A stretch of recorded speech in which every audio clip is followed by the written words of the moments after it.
For 36 days in early 1945, nearly 75,000 United States Marines engaged in epic struggle with 22,000 Japanese troops defending to the last man a seemingly impregnable fly-speck Pacific island called Iwo Jima. Newspaper headlines and radio broadcasts proclaimed the story as it unfolded. A historic flag-raising photograph made atop Mount Suribachi would etch the monumental combat into American history alongside Antietam and Gettysburg, and make it perhaps the best-known battle of World War II, certainly of the Pacific conflict. In the passage of years, in the birth and maturing of new generations and the emergence of other events crucial to civilizations present and future, the conquest of Iwo Jima has become a diminishing footnote to history, largely remembered by military history enthusiasts and a vanishing legion of aging Marines and other men who did battle there. But the fact remains, Iwo Jima was a landmark of mass courage and individual valor. It was a battle the likes of which mankind most probably will not witness again. So perhaps this is the moment to chronicle and attempt to recapture the essence of a pivotal time in American history and to refocus some measure of thinking about patriotism, devotion to duty, and self-sacrifice, sometimes cloudy and even questionable virtues in many minds since Korea and Vietnam. In the 1,364 days from the Pearl Harbor attack to the Japanese surrender, with millions of Americans fighting on global battlefronts, 353 men received the Congressional Medal of Honor, the nation's highest decoration for valor, above and beyond the call of duty. Of these, 27 were for actions at Iwo Jima, 13 posthumous. As with most military operations, questions persist about the human cost of Iwo and its strategic worth in the downfall of Japan. Casualties can perhaps best be described by numbers: in only 36 days, 25,851 Americans, most in their teens or early 20s, of whom 6,821 were dead, died of wounds, or were missing in action. Of the 20,000-plus Japanese garrison on the 8.5-square-mile chunk of volcanic ash and stone, 1,083 were taken prisoner and survived. Iwo Jima in American hands meant that 24,751 Army Air Corps crewmen would be saved from ditching disabled aircraft in the icy waters of the North Pacific, with an almost certain loss of most of them. By war's end, 2,251 emergency landings had been made on the island by B-29 Superfortress bombers, and Iwo gave the United States a forward airbase at the front door of the Japanese homeland, a bastion that cleared the way and made feasible the dropping of atomic bombs in Hiroshima and Nagasaki to win the war. Iwo's conquest also was the stage for constant conflicts and high drama among the commanders who planned and led the invasion. It was a military classic of shrewd and tenacious resistance by a cunning and dedicated Japanese general and his self-destructive forces. The losses they inflicted on the Americans generated a swirling controversy in the states that marked the demise of the Marines' top general in the Pacific. Nearly 4 decades have passed in the writing of this book, not as a full-time effort, but as it has simmered and churned through the years. It began on Iwo, where I was a 23-year-old combat correspondent sergeant with the 3rd Marine Division. It took some small substance and form in such far-flung locales as the comforts of post-war occupation and in the bitter combat conditions of Korea as an Associated Press reporter. Thoughts, notes, and words were strung together as an Associated Press man in Washington during the final years of President Truman's administration, and later in dismal hotel and motel rooms from Bloomington, Indiana, to Manhattan and Hollywood, while on myriad, now forgotten writing and other assignments, and finally to a workroom in the basement of a rambling house in New Jersey, where a white, one-eyed poodle named Casey is a constant companion as I write. This is not a personal memoir. I never fired a shot at an enemy I could see, but recollections of that faraway place and time are reflected in the book's outcome. The work and help of countless people made it possible. I am in debt to all of them. My sole hope of repayment is that it meets with their approval. They are those who previously have written about the battle, the authors of several excellent books, the civilian reporters who were there, and whose dispatches and broadcasts told the day-to-day story for millions of people back home, and those in the Marine Corps who wrote official battle reports and other documents. And there are hundreds of conversations with men who fought at Iwo Jima and the recollections of what they did, saw, and said, especially my combat correspondent and photographer comrades, 3 of whom were dead and 13 wounded during the campaign.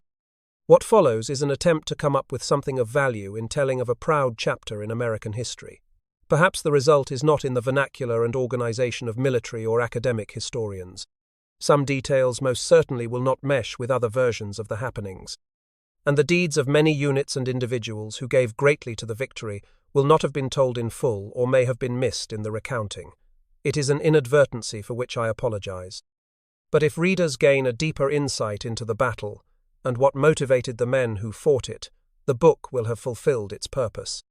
It meant much of intrinsic worth, then and now, to have been with the Marines of Iwo Jima.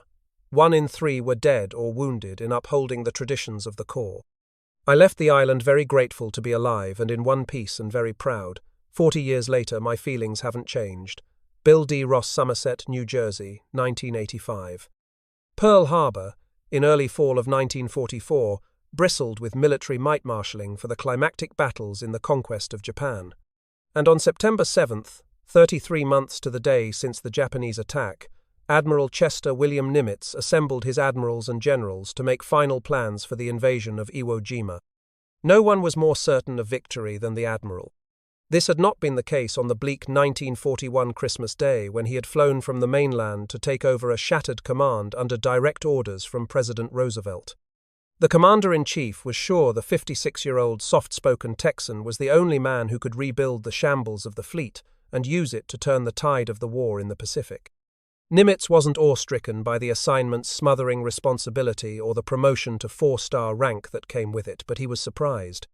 The president had passed over 28 admirals senior to him on the Navy's sacrosanct promotion list to make him the new Commander-in-Chief Pacific, the Navy's acronym for Commander-in-Chief, Pacific Fleet. As the Navy's personnel chief, Nimitz believed his 40-year career already had reached its zenith. He had been headed for high command since September 7, 1901, when he entered the United States Naval Academy at 16, the youngest plebe in his class. A plainsman from cattle country, he did not know the bow of a warship from its stem. But 4 years later he graduated 7th among 158 shavetail ensigns. It was not long before Ensign Nimitz's talents were put to use. His first duty was in China. World War I found him as Chief of Staff to the commander of the United States Atlantic Submarine Fleet. After the armistice, Nimitz did traditional duty aboard cruisers, battleships, and aircraft carriers. But his deepest loyalties remained with destroyers and submarines, the Tin Can Fleet and the Silent Service, where he always felt more at home with the close camaraderie of the smaller crews. In 1939, now a 3-star Rear Admiral, Nimitz headed the Bureau of Navigation, then the Navy's curious name for its manpower branch. In many respects, it was the most crucial and demanding post in the service. Since Nimitz had the final word on the assignment of all officers and men in a burgeoning fleet, he was convinced would soon see combat duty in global waters. 13 turbulent days after the Pearl Harbor attack, the new Commander-in-Chief Pacific packed a battered Gladstone traveling bag and headed for the war.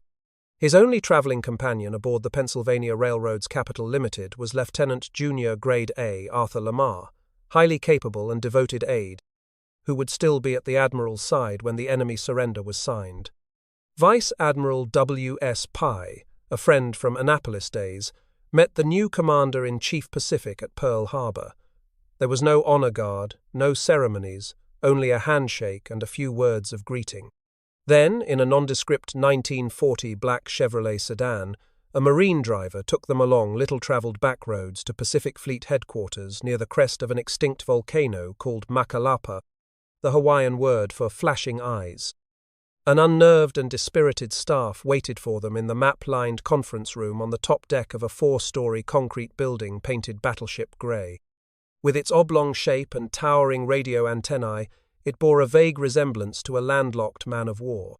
18 days earlier, the assemblage of brass had watched in angry frustration and bewilderment, powerless to strike back, as the enemy attack roared about them.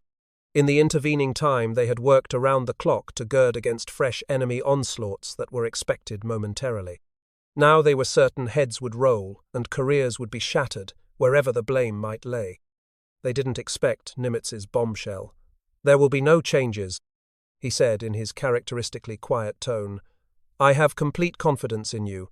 You have taken a terrific wallop, but I have no doubts as to the ultimate outcome." The first of hundreds of Nimitz's war councils at Macalapa, and one of its most tense, was over in 5 minutes. With few exceptions, the team would remain intact until war's end. While it was an inherited staff, the Admiral did have full confidence in it, not necessarily as individual officers, but as integral cogs in the military staff system, with himself as the final decision-maker. Macalapa was well suited to Nimitz's temperament. He had a penchant for brisk walks, preferably up and down hills, and a passion for secrecy. Like many Texans, he was a crack pistol shot. Each morning before his rapid 2-mile hike, he peppered away on a private target range behind headquarters. A watchful Marine sentry stood at parade rest to warn passers-by that firing was in progress. Work at Macalapa was carried out under strictest security. The place was non-existent in official press releases and communiques. Intelligence officers trembled at mere mention of the name. Taxi drivers refused to make the half-hour trip from downtown Honolulu to the Hill at any price, fearful of immediate arrest by burly Marines patrolling the area and guarding the gates. Macalapa, its exalted occupants, and their work were no secret to correspondents, but they respected the tight mandate of security. They wrote neither about the place nor of what was happening behind the 12-foot-high chain-link fence surrounding it. Stories were datelined Admiral Nimitz's headquarters or Commander-in-Chief Pacific Naval Headquarters. Its location might have been Catalina Island off the coast of Southern California as far as people back home knew from news stories or radio broadcasts. In talks among themselves, reporters dubbed Nimitz's staff the Mad Monks of Macalapa. The irreverence stuck. For the rest of the war, it surfaced in conversation among newsmen and all ranks of servicemen in the Pacific, except, of course, among the monks themselves. Nimitz had no illusions about what he faced as Commander-in-Chief Pacific in the early months of the war. It was a desperate life-or-death holding action with no hope of immediate help. President Roosevelt had made this clear in a one-on-one post-midnight conference in the Oval Office when the Admiral was given his assignment. Nimitz must defend Hawaii and fight, for months and possibly years, with what remained of decimated United States military power in the Pacific. Japanese naval forces outnumbered the American fleet by more than 2-to-1 in aircraft carriers and battleships. Odds were even more formidable in the number of submarines, destroyers, cruisers, troop transports, and other support craft.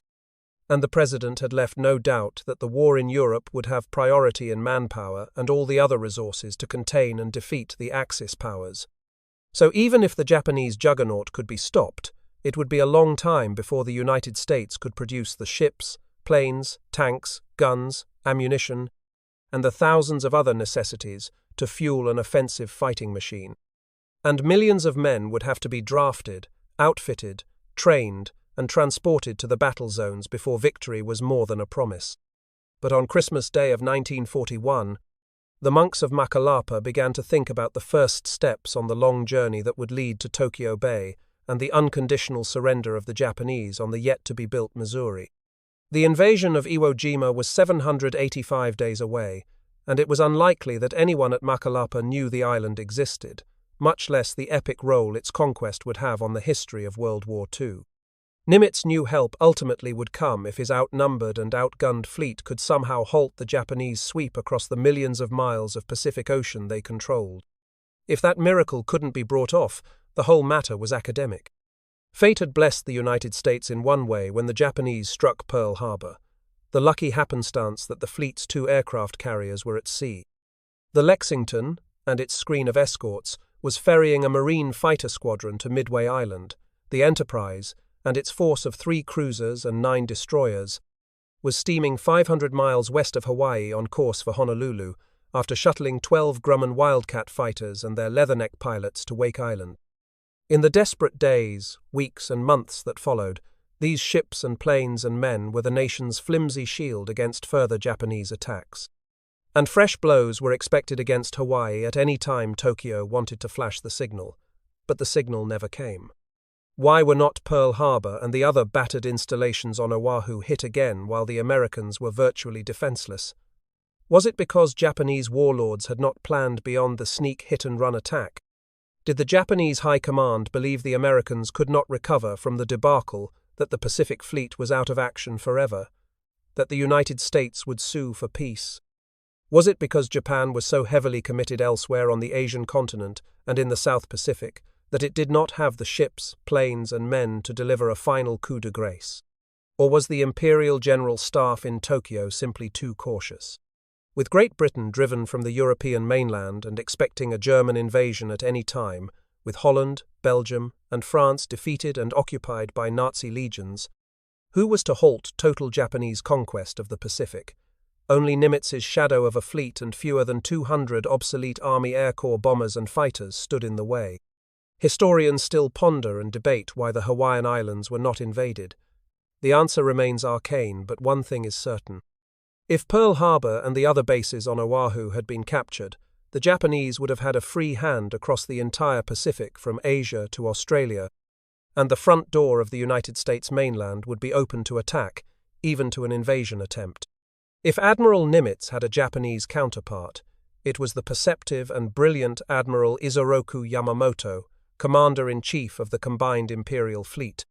He was the mastermind of the Pearl Harbor attack, acutely aware of the industrial potential of the United States and the overpowering strength of American manpower in a prolonged war. Unless the American fleet is put out of action by 1942, the balance of power will shift to the United States, and that will be the end. Yamamoto warned the Imperial War Council in early 1941 when he first presented his strategy for victory. The Japanese must hammer the Hawaiian Islands with a fatal blow, then capture Midway Island, invade the Aleutians at the tip of Alaska, and be poised for landings on the west coast of the United States. If we succeed in this, and bring about the destruction of the American fleet, the admiral told his fellow warlords, the United States will negotiate a peace and leave Japan a free hand in China, Southeast Asia, and the Pacific Ocean. That is our one great hope. At the beginning, Yamamoto's clock of conquest ticked with alarming accuracy. In the first 6 months of 1942, disaster after disaster befell the United States with frightening speed and repetition. Wake Island, Guam, and the Philippines were quickly overrun, with General Douglas MacArthur escaping to Australia with his family and entourage, leaving his troops behind to surrender at Corregidor. The Aleutians were invaded, and Alaska threatened. Powerful Japanese pincers snipped off Malaya, Borneo, and the oil and tin-rich Dutch East Indies. The Japanese took Guadalcanal in the Solomon Islands, and most of New Guinea. Singapore was seized from the British, and a giant striking force was set to invade Australia. Crippling new American naval losses came in a series of fierce sea battles in the South Pacific. Each thrust was according to the timetable of Yamamoto's master plan. Nothing was helter-skelter, each move dovetailed and had a well-defined purpose, and each success brought Japan one step closer to achieving its aims. Since it had first launched its audacious adventure in Manchuria in the mid-1930s, the goal was to seize the sources of raw materials needed to feed the staggering consumption of an exploding population and meet the skyrocketing demands of a homeland rapidly industrializing and arming to the teeth. By late May, Nimitz knew a major and decisive battle would come soon that could quickly determine the outcome of the war. Long-range Navy Catalina, flying boats and submarines operating deep in Japanese waters, flashed word that Yamamoto had assembled a gigantic strike force in the Central Pacific. It was moving at 12-knot speed toward battle at an undetermined place and time, and something momentous would surely happen somewhere north and west of Hawaii within a week.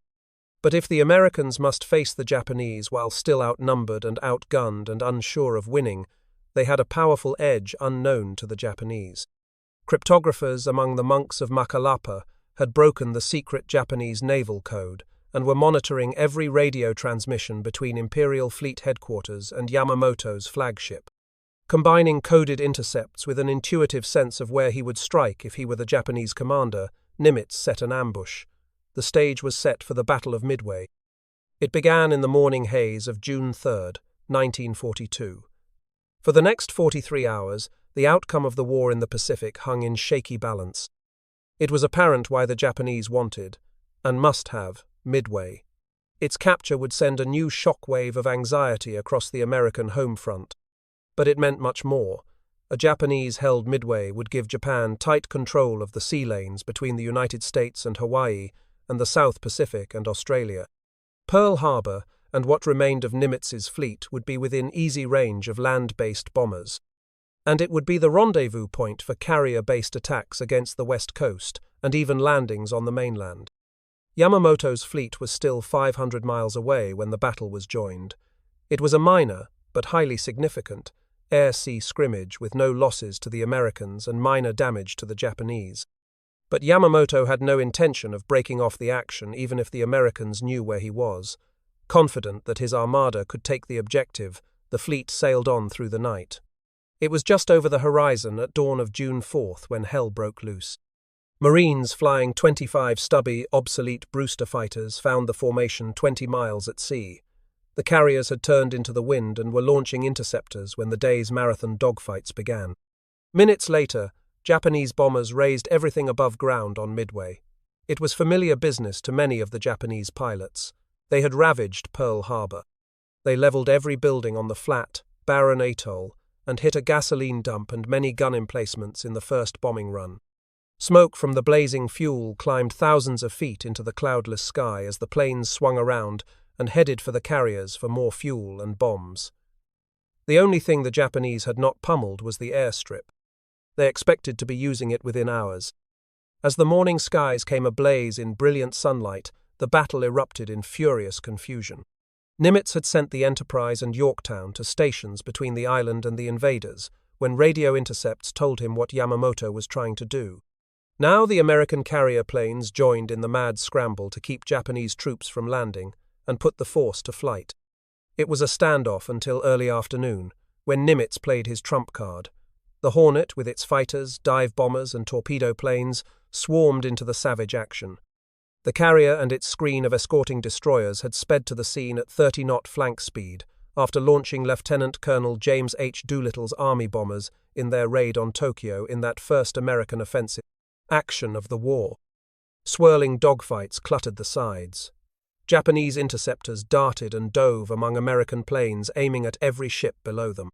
Billowing parachutes, friend and foe, blossomed and swayed in the gentle wind as pilots bailed out of planes tumbling out of control.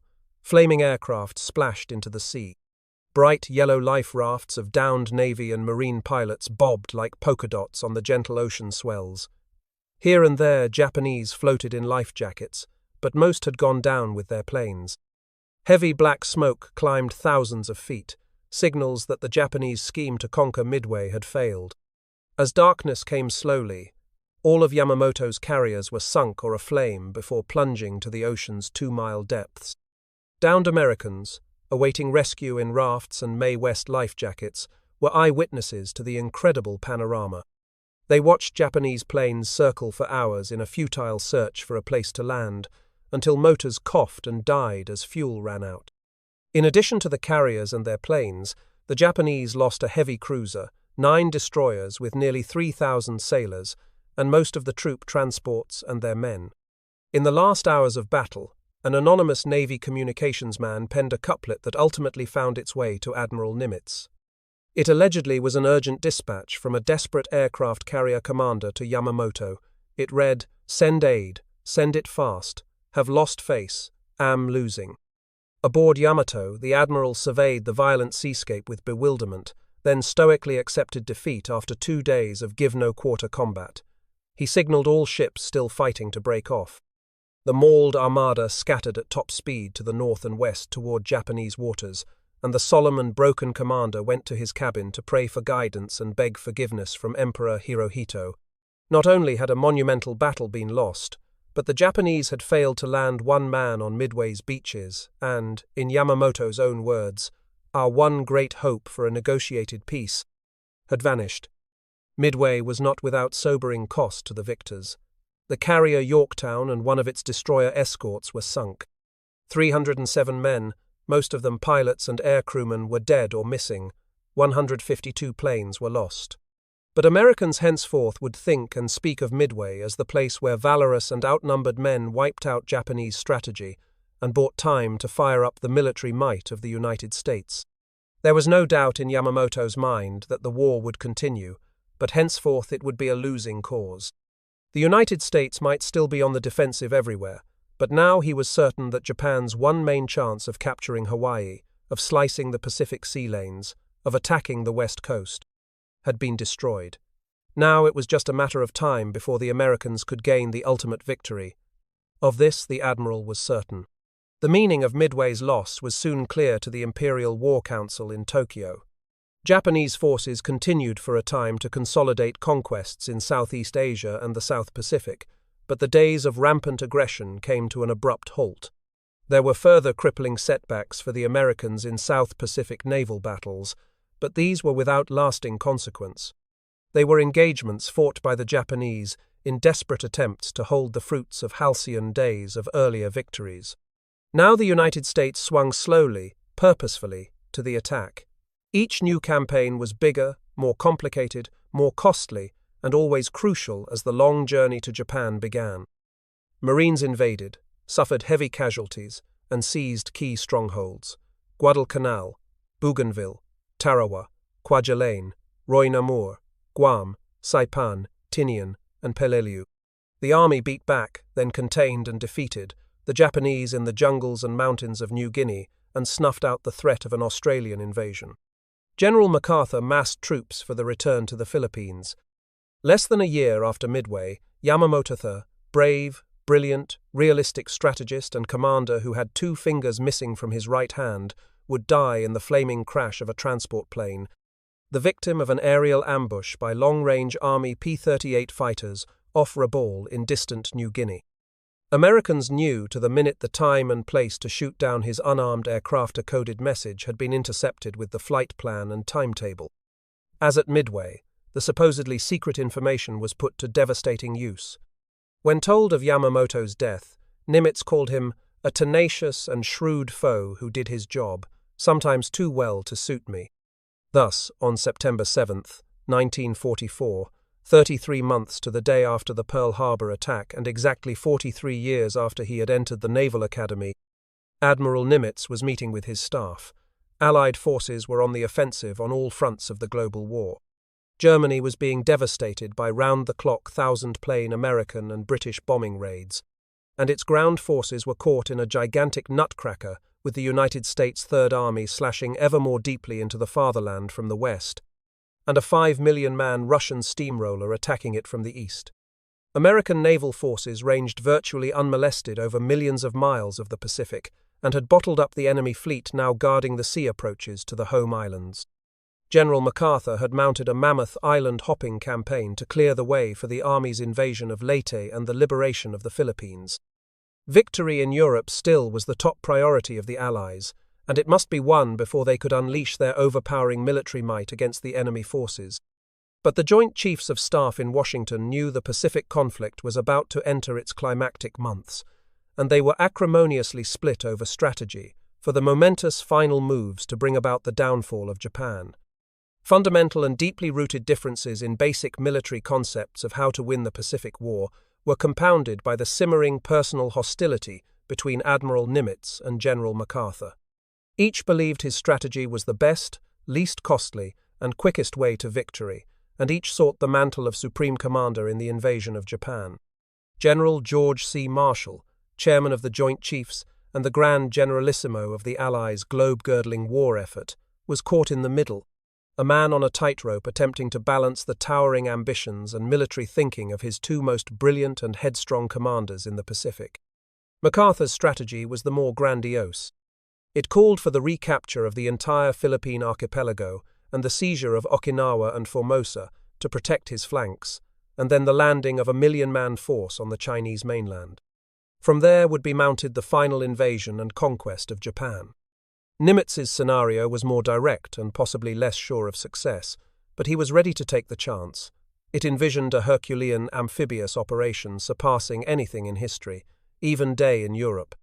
A direct seaborne assault spearheaded by Marines to establish a beachhead on Kyushu, the southernmost of the Japanese home islands. Unchallenged control of the skies over Japan and the thousands of miles of ocean approaches to it were vital to the success of both schemes. and the Joint Chiefs demanded several months of saturation air bombardment of Japanese industrial centers and military installations before any invasion would be approved. They were convinced that Commander-in-Chief Pacific had the Japanese fleet in hand, barring an unforeseen disaster. But Japanese air power was still a matter of deep concern, especially with thousands of kamikaze planes and their legions of self-destructive pilots ready to wreak havoc among American invaders. Immediate strategy of the Joint Chiefs, regardless of whether their final imprimatur was on the MacArthur or Nimitz invasion scheme, was to bomb and burn the Japanese heartland with pulverizing air attacks. To do the massive job, hundreds of giant B-29 Superfortress bombers were arriving each month in the war zone from the States with battle-ready crews. The four-motored behemoths were nearly twice as big, had more than double the range, speed, and armament, and carried several times the bomb load of the B-17 Flying Forts and B-24 Liberators that were devastating Germany. With the Marines' conquest of the Marianas in late June and most of July 1944, the United States had broken the last line of major island defenses guarding the approaches to Japan from the south, and had gained a landmass capable of handling massive numbers of superfortresses. Within weeks, Army engineers and Navy construction battalions hacked out and paved 3-mile-long runways where there had been palm trees and jungles among the lush hills of Guam, Saipan, and Tinian. Even before the dirt scrapers and concrete mixers had finished, B-29s flew their first missions from the bases, small-scale daylight raids against Tokyo, Yokohama, and half a dozen other targets. The bomb run to Japan was no milk run. It was, at best, a dangerous and fatiguing round trip of 3,000 miles. At worst, it was hell in the skies that claimed heavy losses, casualties so severe, in fact, that General Curtis E. LeMay, commander of the 20th Air Force, said they could not be sustained for long. Iwo Jima was the major reason. There was no way to skirt the island. It was halfway to Japan from the Marianas and squarely athwart the only direct flight path to targets. With Iwo Jima in Japanese hands, every mission was a cliffhanger. The island's primitive radar station worked well enough to give interceptors time to take off, gain altitude, and ambush Japan-bound formations with devastating losses. Fierce fighter attacks and deadly anti-aircraft fire, triggered by word of impending attacks flashed by wireless from Iwo, would again hit the superfortresses after they had made their bombing runs. Crippled American planes trying to get home were easy targets for Japanese pilots lurking in the skies around Iwo, and bombers based there made almost nightly harassing raids on Saipan's airfields.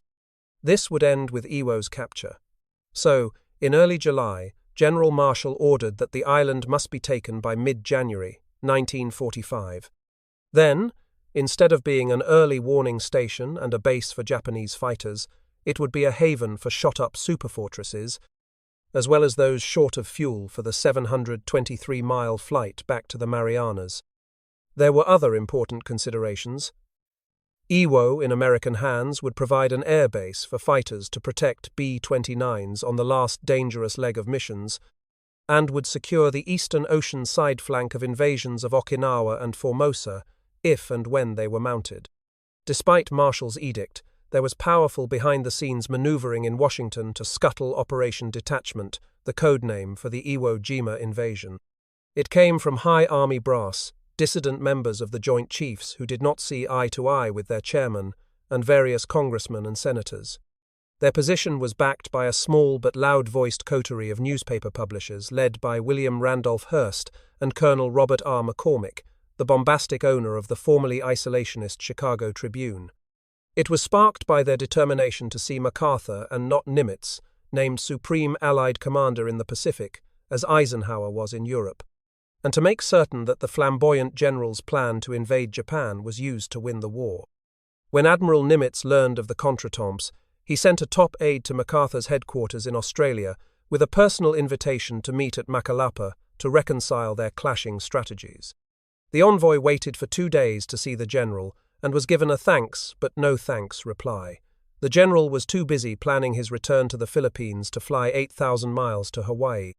But to confidants he made no secret of his real reasons. He was thoroughly disgruntled by the whole idea. He felt that a journey to Commander-in-Chief Pacific headquarters would undermine and weaken the status of his command. and that his proud public image would be tarnished in the nation's press by making it seem he was subservient to Nimitz. And since the Joint Chiefs already had told him to start planning Operation Causeway, the invasion of Formosa, after the Philippines campaign, he was certain this meant the Iwo Jima attack would be scrapped General Marshall's order to Admiral Nimitz notwithstanding. So the monks of Macalapa met without MacArthur to set in motion the cumbersome military machine that would put the Marines ashore at Iwo. Two of the Army's most respected top brass, Lieutenant Generals Simon Bolivar Buckner and Millard F. Harmon, were there. To Nimitz's surprise, both put their strongest endorsement on the plan to take Iwo Jima and to abort the MacArthur proposal for Formosa and China. While the careers of both would be enhanced under the general's plan, they were solidly against it for valid military reasons. In the Formosa campaign, Buckner was slated to lead the United States 10th Army, a force of 250,000 troops, with Marines in the attack to take the beachhead. But he thought it would be impossible to muster that much manpower and the equipment and logistical support to conquer the 13,890 square mile island of 6 million plus inhabitants just across a narrow strait from the Chinese mainland, where the Japanese had an estimated 1 million combat troops. Thus, he opted for Iwo. Within a year, he became the highest-ranking American who sacrificed his life in action during World War II, when an artillery shell slammed down on his hillside command post during the battle for Okinawa. Harmon was the highest-ranking Army Air Corps general in the Pacific, and was as close to MacArthur as anyone outside his intimate clique, but the venture made no sense to him. The most logical way to shorten the war, he felt, was to batter Japan with saturation air raids, and Iwo Jima's capture would give B-29s the clear flight paths to bomb and burn Japan into submission. "I see no advantage whatsoever," he said, in the capture of Formosa. The conference ended shortly before noon.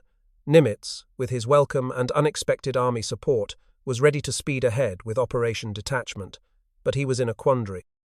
MacArthur was poised to begin the Philippines campaign and deep in the planning of the Formosa adventure, despite what the admiral thought. And with winning the war in Europe still the first priority, the Pacific theatre was hard-pressed for many of the vital necessities of combat. There just were not enough men and ships and ammunition and equipment to wage simultaneous battles on both Iwo Jima and Formosa. To Nimitz, it must be one or the other. There was only one way to resolve the dilemma: to put the question to the Joint Chiefs in a face-to-face confrontation. Nimitz was aboard the flying boat Mars at daybreak for the flight to the mainland and a hastily called conference at Treasure Island in foggy San Francisco Bay. Admiral Ernest J. King, close confidant of President Roosevelt, Chief of Naval Operations, and the Navy's man on the Joint Chiefs, was waiting. King's reputation for irascibility and hard questions was justified. He had flown all night from Washington. The trip was bumpy and he was in a foul mood. Storm flags were flying from the outset as the Chief of Naval Operations made it clear that he wanted to invade Formosa, as did the Joint Chiefs. He intended to change General Marshall's mind about the Iwo affair. But the Navy's top boss also was known for open-mindedness, and Nimitz set out to make his case. Nimitz, in his quiet way, laid out the strategic thinking, hammered hard with the endorsements of Buckner and Harmon, and was backed up in his presentation by Rear Admiral Raymond A. Spruance and Captain Forrest P. Sherman. Spruance was the Admiral's shaker and mover, trusted longtime friend, and his second-in-command. 43-year-old Sherman was Spruance's number 2 and headed the Fleet War Plans Division. His summary was later described by Nimitz as a masterful job that carried the day. When the 5-hour meeting ended, the monks of Macalapa had changed King's mind. It was another uncomfortable 14-hour flight back to Washington, but Admiral King, who hadn't been to bed for 3 days, flew back that night. At 10 o'clock the next morning, he recommended in a special meeting with the Joint Chiefs that the attack on Formosa be cancelled and Iwo Jima be invaded as ordered by General Marshall in the first place. King told them why he had changed his mind. The war planners agreed to a man with Nimitz's reasoning. The decision was flashed to the monks in San Francisco. It went to General MacArthur in Australia, where, aides later said, he now began to have serious doubts about being named Supreme Allied Commander, Pacific, and to believe the invasion of the enemy homeland would be Nimitz's show. Again, the Mars flew Nimitz to Pearl Harbor, where, with Spruance and Sherman, he told the other monks what had happened. Iwo Jima was next on the timetable of what he smilingly called the Tokyo Express. Had they known of it, the Japanese High Command would not have been surprised by the decision. The warlords had felt for months that an attempt to take Iwo was inevitable, and that if it fell, there was no way to keep the Americans from attacking the home islands. With the downfall of the Marianas and the capture of the last bastions of the main defense line in the Central Pacific, Emperor Hirohito had ordered an all-out build-up of Iwo Jima. He personally selected the one general he deemed divinely suited to make the volcanic outcropping an impregnable fortress. For nearly 4 centuries, no one, not even the Japanese, had paid much attention to Iwo Jima and the 2 smaller islands that made up what some geography books called the Bonin Islands and others the Nanpo Shotothe Japanese words for volcano islands. They were first charted in 1543 by a Spanish sea captain, Bernard de Torres. They were visited in 1673 by an English explorer named Gore, who called Iwo Jima Sulphur Island because it reeked of the vile-smelling mineral. Hanging down like a crescent from Honshu Island, the archipelago lies from 650 to 700 miles, almost due south of Tokyo Bay. In addition to Iwo, the chain consists of Haha-jima and Chichi-jima.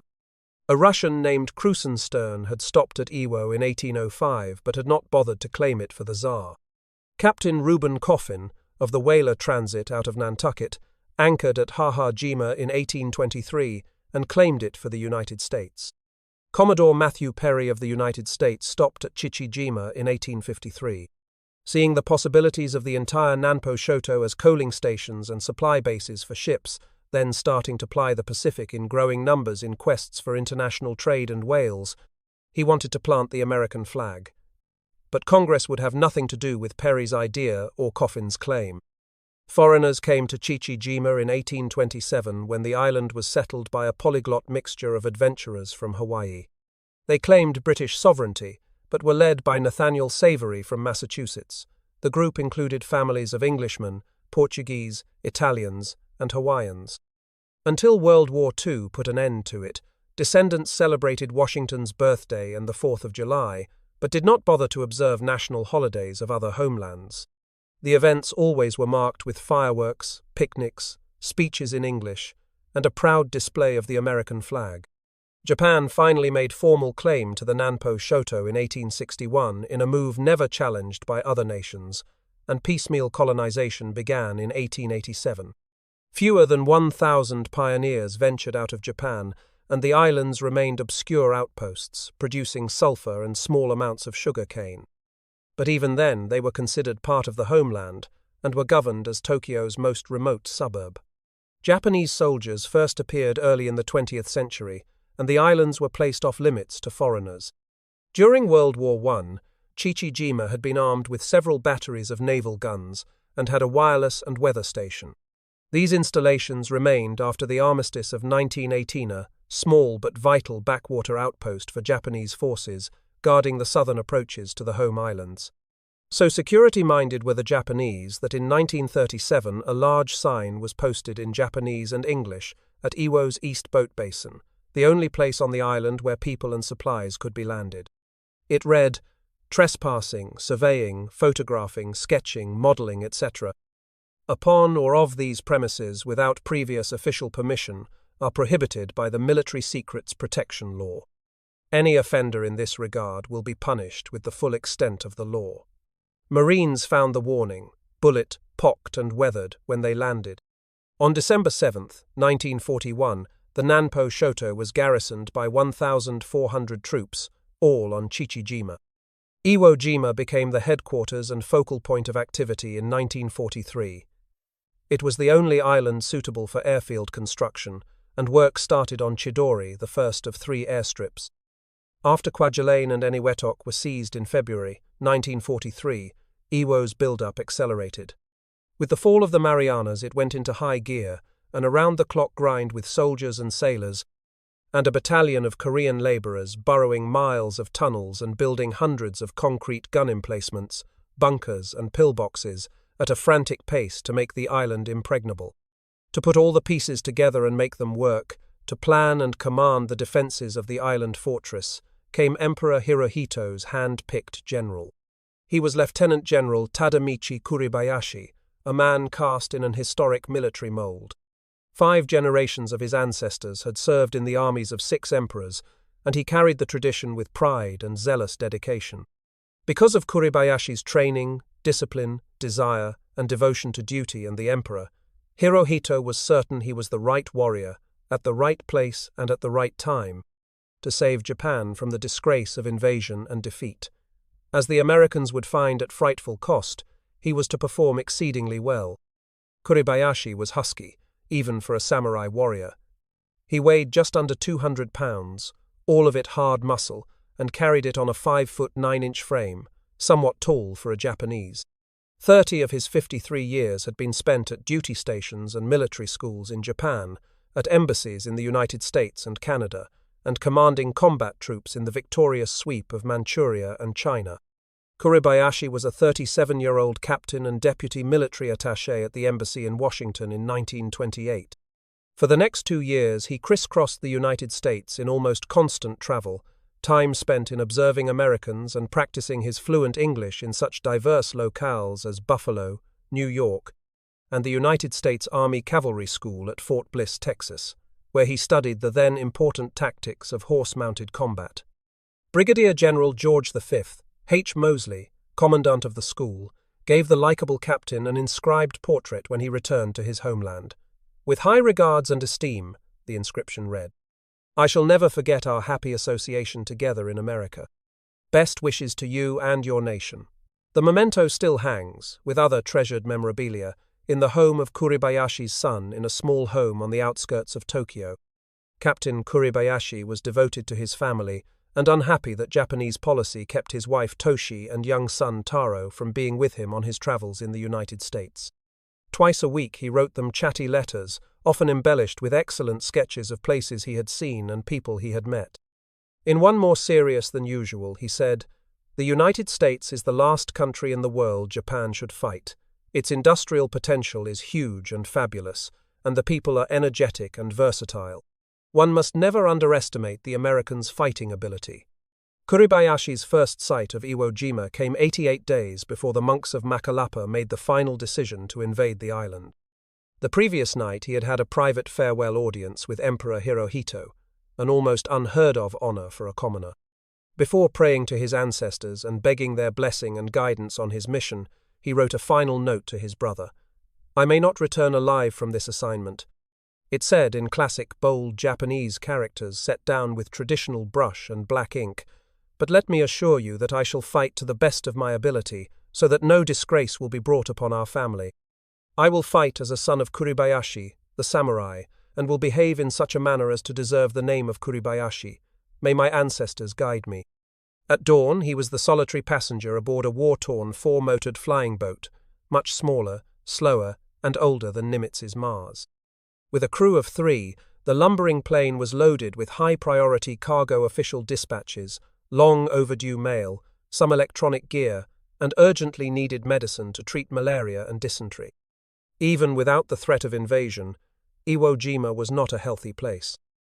Admiral Teiichi Matsunaga, commander of Iwo's naval forces and the general's second-in-command, paced the east boat landing 2 miles north of Mount Suribachi on the black beach of coarse volcanic sand on the island's eastern shoreline. He had been waiting more than 3 hours. The exact time of the plane's arrival was unknown because of radio silence. The Japanese had learned a lesson from Admiral Yamamoto's death. Matsunaga heard the drone of the motors. Then the flying boat broke through the low-hanging grey clouds, banked around the summit of Suribachi, and landed in the choppy waves of the ocean 300 yards offshore.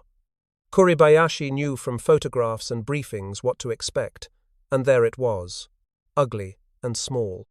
From the air it looked like an overdone pork chop, or an off-colour and lopsided pear with Suribachi at the stem.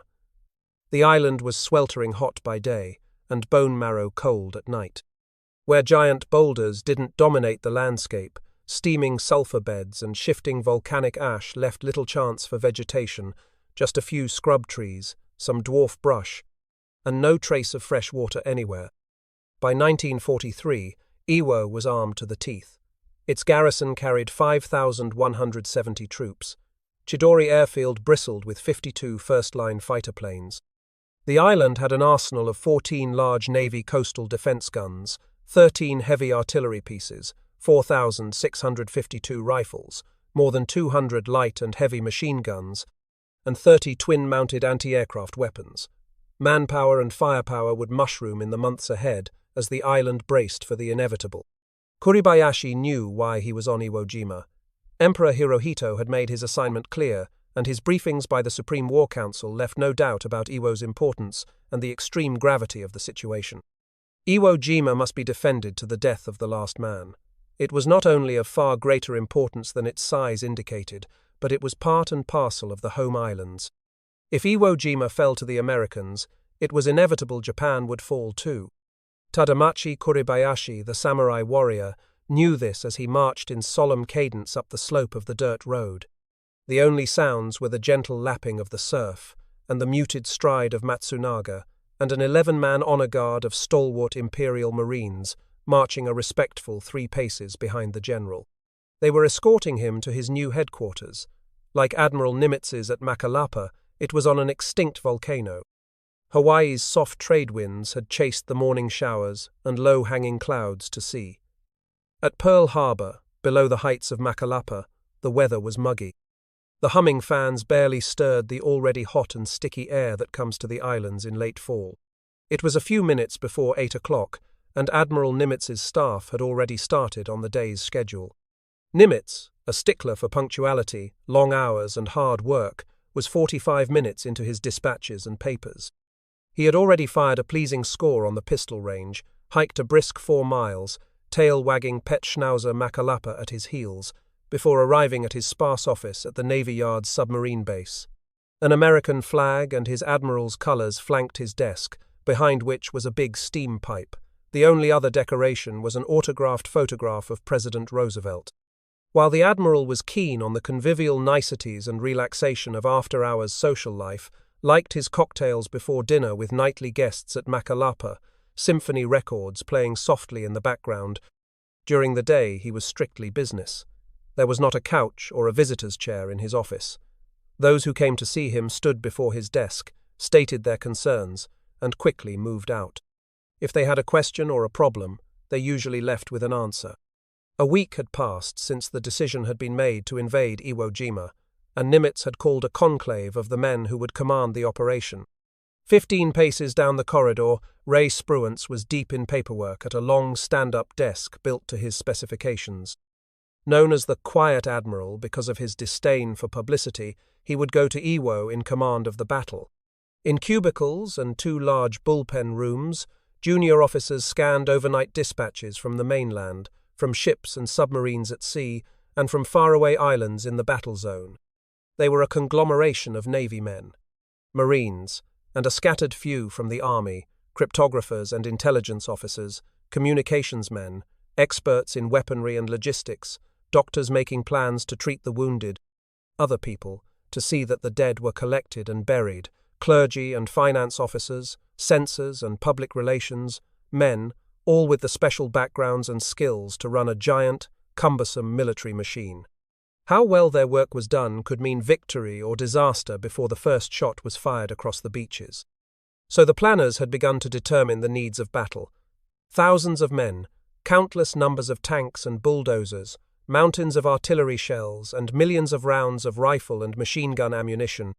Enough food and supplies to fill the larder of a medium-sized city in the States, and an armada of ships to carry the cargoes and deliver them to the target on schedule.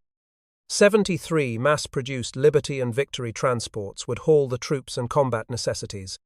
Each would have rations for 60 days, 6,000 5-gallon cans of water, gasoline for 25 days for all vehicles, 5,263 pounds of grease, ammunition for all attack troops and weapons aboard, bandages and medicine for 30 days, maintenance materials for all weapons and vehicles, spare parts for communications, equipment, and 30 days of general supplies for all troops.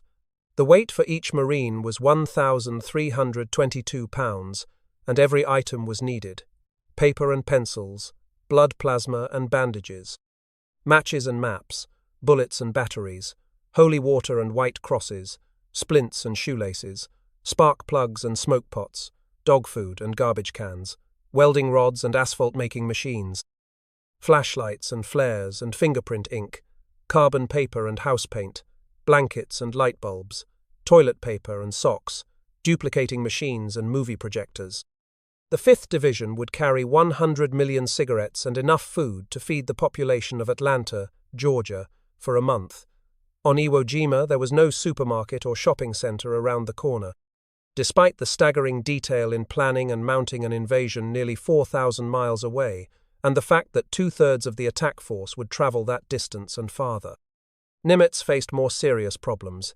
He knew it would take his first team to capture Iwo Jima. The coterie of hard and tested battle commanders who had made the long trek northward through the Pacific since the darkest days of Guadalcanal and won an unbroken chain of victories. Above all, he realized that ultimate success at Iwo Jima would be in the hands of the Marine attack troops. Dedicated young men would have to take the island in the head-on combat. But he had much more than Iwo Jima on his mind. Despite the burgeoning might of the Navy, it now had 1,161 warships, most of them in the Pacific. He still felt the United States did not have enough men and ships and planes and ammunition to cover millions of miles of ocean and to carry out simultaneously more than one invasion. But as things were developing, 2 invasions would be roaring at the same time: MacArthur's in the Philippines and the Marines at Iwo. The fleet's battleships and carrier task forces must constantly roam the seas to guard against possible forays by the still potent enemy navy. And massive carrier attacks and seaborne shelling were on the schedule to blast Tokyo Bay as a prelude to the Iwo landing. It all came down to one inescapable certainty. Nimitz would not be able to hammer Iwo Jima with the pre-invasion naval heavy shelling needed to take the beaches without heavy losses. This was only part of the Admiral's predicament. Even more serious was the inter-service and personal animosity and bickering among members of his top brass, the very team of warriors who must mastermind and lead the campaign. And always, simmering just below the boiling point, was his skittish relationship with MacArthur. Vice Admiral Richmond Kelly Turner was going to Iwo in tactical command under Ray Spruance. Kelly Turner was the hard-driving 3-star ramrod of the attack, a job he had done in every Marine landing beginning at Guadalcanal. Rough, tough, aggressive, and abrasive, he was Terrible Turner to the officers and men who had suffered his ire, and to most war correspondents. Rear Admiral Harry W. Hill was the 2-star commander of Task Force 53. He would see that the Marines got to Iwo in the largest armada of American naval craft so far sent to battle in the Pacific. He liked being known to reporters and to his officers and men as just plain Harry, a quiet, competent, unobtrusive counterbalance who could often smooth hackles ruffled by Turner's violent temper. Rear Admiral W. H. P. Blandy had command of Task Force 52. Its job was the pre-invasion softening up of the beachhead and knocking out the enemy's big guns both on Mount Suribachi and in the center of the island. Spike, Blandy knew his work. He had been at Normandy and had covered all the Marine landings in the Central Pacific.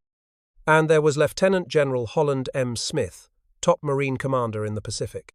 He was howling mad Smith in the headlines, news stories, and often harsh editorials back home, as well as to the troops of the Fleet Marine Force who fought the battles. But my Marines, as he constantly called them, were devoted to the old man. When they spoke of him as howling mad, it was with a warm smile and a chuckle, a sharp contrast to their reference to Terrible Turner. Smith's nickname had followed him for 40 years, since his days as a second lieutenant in the Philippines. Though he was exceedingly loud-spoken, often profane, and tough when he thought the situation demanded, he contended that the howling mad tag was more the result of its similarity in sound to his given name, Holland McTeer, rather than to his disposition. At 62, he was the oldest 3-star combat general in the armed services. Because of age and serious diabetes, it had taken the personal intervention of President Roosevelt to get the aging warrior sent overseas to command men in battle. The commander-in-chief knew a fighter when he saw one, and he was determined to have Smith despite repeated calls for his scalp. It was always the same reason: terrible Marine casualties, especially after the vicious invasion of Tarawa. where 3,056 2nd Division men were dead or wounded in 72 hours of combat in November 1943. Loud demands for Smith's dismissal came from families of many servicemen, but usually not Marines, from some members of Congress and some newspapers, notably those published by William Randolph Hearst and Robert R. McCormick, butcher, cold-blooded murderer, indiscriminate waster of human life, were the scathing words used in McCormick's Chicago Tribune, demanding that the general be removed from his command. Smith took the heat with outward calm. It came with the job. But he felt deep inward pain and monumental frustration at what he saw as misdirected and often politically motivated attacks by foes of the Marine Corps and the President, whose eldest son was a Marine with battle stars and decorations earned in combat. The murderous villain, the wanton life-snatcher of young men, Smith knew was the war itself. And it was especially tragic and costly in the islands of the Pacific, where each campaign meant crossing reefs and lagoons in tiny landing craft and hitting exposed beaches in the face of blistering enemy fire, of rooting out the enemy forces from heavily entrenched blockhouses and bunkers in frontal attack, of always carrying the battle to the enemy who were dug in and waiting. Let those at home believe he was to blame if they wanted to, he had broad shoulders. But let them remember that he was devoted to his men, and they to him, and that he had shared with them the dangers and rigours of combat, and wept long and openly over their suffering and losses. Before and after every campaign, Howling Mad went to the mat with Ray Spruance and Kelly Turner about pre-invasion naval heavy shelling and air support, or the lack of it. If the Marines had received better cooperation from the Navy, our casualties would have been lower, he said in a savage condemnation of Navy brass after the war. More naval gunfire would have saved many lives, he declared. I had to beg for gunfire, and I rarely received what the situation called for. The chasm between Smith and the admirals was not just over naval gunfire and air support. It involved even thornier matters of bitter personality conflicts and steaming inter-service rivalries. The depth of the split was kept locked in the secrets of Macalapa until after the war, when Smith published his memoirs. The Navy transported us, landed us, and protected us against enemy naval and air attack, he wrote. We could not have reached the islands without the Navy, but at that point their duties should have ended. The general did not name individuals, but Spruance and Turner always went with the attack forces, and the inference was clear. Instead, they tried to continue running the show. It was admirals who wanted to be generals who imperiled victory among the Pacific Islands. Smith was often at loggerheads with Nimitz. He believed the admiral personified an ingrained Navy state of mind that looked down on the Marine Corps as a poor relative, and that it must always be treated as such. He thought Nimitz too protective of the monks. He called them Nimitz's myrmidons, and believed some should be sacked for glaring incompetence. His autobiography painted the Commander-in-Chief Pacific as a nervous opportunist. Never an exuberant man, he could work up, in his quiet way, an extremely pessimistic mood. The truculent general said, Admiral Nimitz was riding to fame on the shoulders of the Marines, so what did he have to worry about? The Japanese were on the run. Nimitz could not lose. He knew the Marines would win. If we did not, he probably would be yanked out of his job and perhaps the army would be in command. Smith did not hide his feelings from Nimitz. Any hint of deception or the Machiavellian was totally foreign to his character, and beneath the dignity of an officer and gentleman, a devout Methodist from Virginia. Nimitz was stung deeply by Smith's outbursts. He resented them and thought the general often hit below the belt. But he abided Howling Mad Smith as General Eisenhower did the peccadillos of Blood and Guts George Patton in Europe, and for the same reason. Both were fighting generals who could and did win battles. Nonetheless, the admiral was finding the general a heavy cross to bear. He was sure he suffered from severe military myopia, could not understand the vast scope of the Pacific War and how it was being won, that he had a mental block to armed forces unity, a vital necessity. In many ways, Nimitz was right. The Joint Chiefs had been told in no uncertain terms that the army would not let its forces ever again serve under Smith's command as they had at Roy Namur and in the Marianas. During those battles, Howling Mad had cashiered 2 army generals for not moving fast enough against the Japanese. The army's lack of aggressiveness, Smith said, was costing the lives of my Marines and needlessly prolonging the fighting. But despite the gaping breach, the infighting, the personality clashes, this was Nimitz's first team, and whenever the Japanese were faced in battle, it functioned with fantastic precision and dedication. Individual differences would again be buried to plan and achieve the conquest of Iwo Jima, for each man was a deep-rooted patriot, a dedicated military professional. Nimitz's first team did not stop with these top men. The attack force would be led by generals and colonels, all veterans of earlier battles. Most had won their combat spurs as young second lieutenants in the great engagements in France in World War I. They had honed their military skills as captains and majors in the testy banana wars of the Caribbean and Central America in the 1920s and early 30s, and now wore the eagles and stars of battle commanders who had met and defeated the Japanese in the Pacific. Major General Harry Schmidt, called the Dutchman, would be ranking commander ashore during the battle. His 5th Amphibious Corps would be the largest force of Marines ever in combat. The troops were from the 3rd, 4th and 5th Marine Divisions. Like Schmidt himself, division commanders were 2-star generals. Graves B. Erskine would lead the 3rd. Its men had driven the Japanese from Bougainville and Guam in costly campaigns. Clifton B. Gates would have the 4th, proud conquerors of Roy Namur, Saipan and Tinian. Keller E. Rocky was CG of the 5th. It was to see action for the first time, but it was heavily manned with officers and non-coms who had fought and been wounded at Guadalcanal, Tarawa and other vicious battles, had recovered, and were assigned to the fledgling division. Others were rotated from home leave and were on another tour of combat duty. Now Admiral Nimitz had assembled the planners and movers for the first of 3 final conferences before day. In a soft voice more suited to a blue-chip corporation's wood-panelled boardroom than the map-covered war chamber of Macalapa, he outlined the battle plan. General Smith chomped an unlit cigar, pale blue eyes impassive behind gold-rimmed glasses, as the Commander-in-Chief Pacific ran down a checklist of radio intercepts, late intelligence reports, and current reconnaissance photos made from aircraft and submarine periscopes. They confirmed a frantic build-up of the island's already formidable defences. The campaign had to mesh with General MacArthur's final push to recapture the Philippines, he said, and it must dovetail with landings on Okinawa slated for the first week in April. Because of these operations, all demanding heavy commitments of battleships, aircraft carriers, cruisers, and destroyers, Smith, like Nimitz, felt it would be impossible to pound Iwo Jima with the pre-invasion heavy shelling necessary before the Marines landed.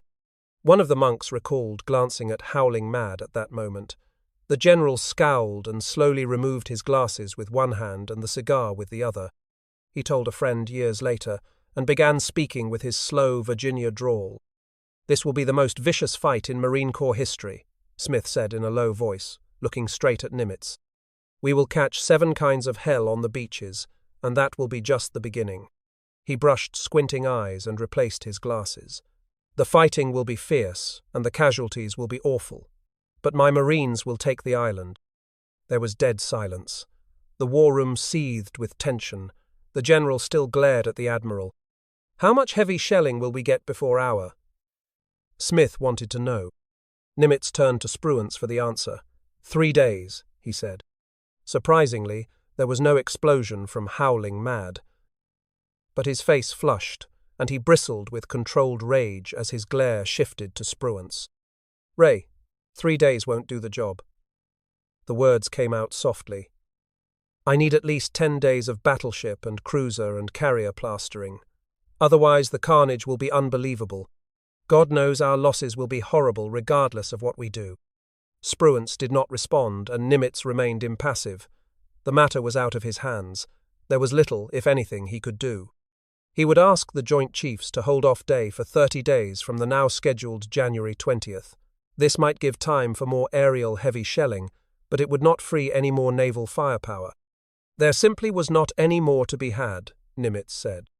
General Schmidt made a final plea for at least 8 days of shelling, but to no avail, although Nimitz did appear to give a little. Iwo Jima would get a maximum of 4 days of pre-invasion naval softening, and that only if the weather was perfect. Otherwise it would be 3. Smith fought to control his bitterness, and Schmidt was more disheartened than he had ever been in 30 years as a Marine. But they both accepted the inevitable. Nimitz and Spruance had made their decision, and the Marines would have to do what they must do, take Iwo Jima's beaches and the island with whatever the Navy gave them. General Smith would again suffer the epithets and be accused of wasting lives. He would carry to his grave the bitter conclusion that 10 days of shelling and more carrier-based use of heavy armaments before day would have saved thousands of Marines. Nimitz called 2 more sessions of the planners and commanders, and there was a smidgen of good news for the Marines at the final conference. The Joint Chiefs had pushed back Iwo's day for 1 month. But this was final. There would be no turning back. Iwo Jima would be invaded February 19, 1945. An invasion is like an avalanche. Once started, it must run its course. Now it was up to the Marines to take the island. They would have to take it the hard way, with riflemen and tanks and artillery, pillbox by pillbox, bunker by bunker in close combat. The ultimate weapon would be a young man with a bayoneted rifle. Major General Julian C. Smith, who was at Tarawa as the 2nd Division's commander, once put the picture in sharp perspective during a turbulent session with the monks. "Even though you Navy officers do come in to about 1,000 yards, he said, I remind you that you have a little more armor. I want you to know that Marines are crossing the beach with bayonets, and the only armor they will have is a khaki shirt." Troops had been training for months for Iwo. For them, life was boring, rugged, and stereotyped. Its formula was rigid and simple: rigorous training for combat, then invasion of another island, then more training, followed by another invasion of another island. Unlike Europe, where Americans liberated cities and countries and enjoyed the rewards of conquering heroes, the Pacific was a sad and different story. Liberty was almost unheard of. There was nothing to do anyhow, no place to go, nothing to see on the remote, disease-infested jungle islands where the Marines had their tented base camps. Entertainment was a nightly outdoor movie, rain or shine, and it rained much of the time. The same films were repeated so often that bored viewers repeated dialogue, word for word, with the actors. If a United Service Organization's show came, it was second-rate. The pattern was always the same unless you were wounded and flown stateside for hospitalization and treatment. Then, after recuperation and 30 days leave, you would most likely be sent back to the Pacific, and more combat, unless wounds were serious enough for a man to be invalided out of service. Marines never knew where or when they would fight next, but they knew they would have to take another rock no one ever heard of, and that buddies would be wounded and dead, that they might be among the casualties, and, if they were lucky, live. They were told code names of the operations. This time it was Operation Detachment, the target, Island X. And they were told this campaign would be rough, rougher than a corn cob, as one colonel put it. Only just before day, when they were aboard transports en route to the beachhead, would they learn the identity of the objective and where it was. On Maui, the lush and mountainous island 75 miles southeast of Honolulu, the 4th Division got the word, "Saddle up and move out." It went to the 5th Division on Hawaii, the big island, the same distance beyond Maui. The 3rd Division, 3,021 nautical miles away on Guam, was alerted, "Wind up training and embark by the first week in February." Veteran Old Salts sensed that the next operation would be a real homicide, no pun intended, in the words of a gunnery sergeant who had fought at Guadalcanal.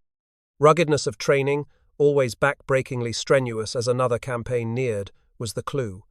Troops were pushed harder than ever before in field problems with flamethrower teams and demolitions men. Every day, on each of the islands, the men scrambled up steep slopes, rehearsing frontal attacks against mock pillboxes and bunkers. They trained under live fire from artillery, mortars, and machine guns, and zooming marine dive bombers added further realism to the exercises. 30-mile forced marches, with full combat packs and weapons, added stamina to men already in top shape. It was a dawn-to-dusk schedule that sometimes went through the night, tailored to harden and hone them for Iwo's wicked terrain and defences. Battalions and regiments blessed with heavy contingents of old-timers were at peak efficiency, but each division embarked for Iwo with 2,650 replacements, men overseas only a matter of weeks. With them, it was a different and worrisome matter. 250 were new second lieutenants, fresh from platoon leaders' school at Quantico, Virginia. Troops were recruits straight from boot camp, with little advanced combat training, or older Marines from desk jobs at stateside posts. 8,000 men facing a baptism of battle generated deep concern, from General Smith down to the platoon level. Many replacements were less than a year from civilian life, some of them bitter, angry, and confused over being drafted into the Marine Corps. Being in the Army or Navy, they felt, offered a better chance of living. Many had wives and children and were in their late 20s or early 30s, old men for Marines. Combat cram courses were given the replacements before boarding ship, but it was a tragically futile experience. It was hoped that at Iwo they could work in relatively safe shore parties unloading cargo. But from the first hour of the invasion, losses were so heavy that the new men were flung immediately into savage fighting, where lack of combat knowledge made many of them instant casualties. Countless numbers were hit before learning the name of their nearest comrade, much less that of their commanding officer. On Christmas Day, vanguard elements of the 5th Division boarded the attack transport Athene. Many of the 27,518 residents of Hilo, the island of Hawaii's capital, watched and cheered as the troops marched to the docks. The Big Island was proud of its Marine Division and hoped it would be back soon with most of the men safe. On Christmas Eve, they and the 4th Division on Maui had dined in scrumptious style. "Feeding the lambs and sending them to slaughter," said a sardonic old-timer. Troops far-sighted enough to hoard beer from scant rations of 4 bottles a month used it to cap celebrations. Grapefruit or pineapple juice, laced with sick-bay medicinal alcohol, packed a wallop of Christmas cheer for a lucky few. They had friends among Navy corpsmen and doctors. Chapels were crowded for midnight services, but many men just took it easy. The 3rd Division also had its Christmas spread, but for its troops more training was still ahead. Since they were 1,500 miles nearer Iwo, they would not embark for another 5 weeks. On December 27th, the 4th Division came down from Camp Maui, 1,500 feet up Haleakala, the world's largest active volcano. A blessed handful from the division had liberty in Honolulu when 5 transports put in at Pearl Harbor to load more ammunition. Streets were jammed with servicemen and civilians. Bars jumped with loud chatter and jarring jukeboxes, and were wall-to-wall with people paying sky-high prices for drinks. In every saloon there were at least 10 men to every woman. Unless you came very early, or waited in a very long line, you could not squeeze into the packed United Service Organizations or Young Men's Christian Association. Overpriced hamburgers and hot dogs quickly sold out at lunchrooms. Seats were filled in every movie house. But even if liberty meant nothing more than walking the narrow streets and watching people and flashing neon signs, it was good to see civilization. Many would never see it again. Before weighing anchor for the rendezvous area off Saipan, 4th and 5th Division attack troops made final rehearsal landings on Maui's southeast coast and on Kahula, the smallest island in the Hawaiian chain, but 5 times larger than Iwo Jima. Like most dry runs, the exercises were chaotic. Several transports ran into bad weather and did not arrive in time to send landing craft to the beaches. Ubiquitous amphibian trucks, officially designated as DUKWS and universally known as ducks because of their ability to operate at sea and ashore, were not put in the water. It was deemed unwise to expose their cargoes of ammunition to saltwater corrosion. Offshore reefs and choppy waves scuttled plans to land tanks and artillery. The brass was not overly distressed. Like people in show business, they believed in the axiom that a poor dress rehearsal means a good opening. It had happened that way in the past, and all hands hoped it would hold true at Iwo Jima. By the first week in January, 4th and 5th Division ships had vanished from the islands. It would be 40 days before Marines aboard them would feel land under their feet.